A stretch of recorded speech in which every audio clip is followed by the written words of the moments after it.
Ağdərə rayonunun Həsənriz kəndinə növbəti köç kərvanı yola salınıb. Bu mərhələdə kəndə 68 nəfərdən ibarət 20 ailə köçürülür.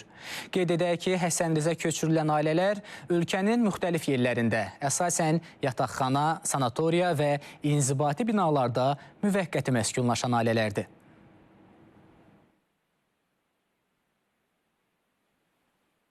Çox sevincli, qürur hissi duyuram. Neçə ildə həsrətində olduğumuz torpaqlarımıza qaydırıq. Allah bu günü bizə yaşadan şəhidlərimizə rəhmət eləsin, qazilərimizə şəfa versin. Və həsrətində olduğum torpağıma bir şeir yazmışam, onu indi vurğalamaq istəyirəm. Baharı insanı cuşa gətirən, gözəl təbiətli Ağdərəliyəm.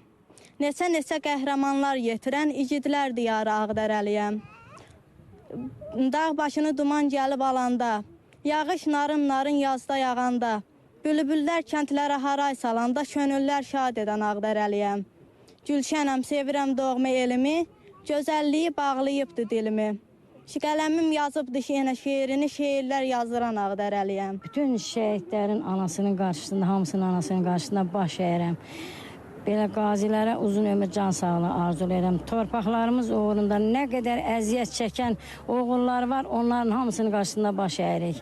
Allah onların qalanlarına sağ can, şəhidlərimizə rəhmət eləsin.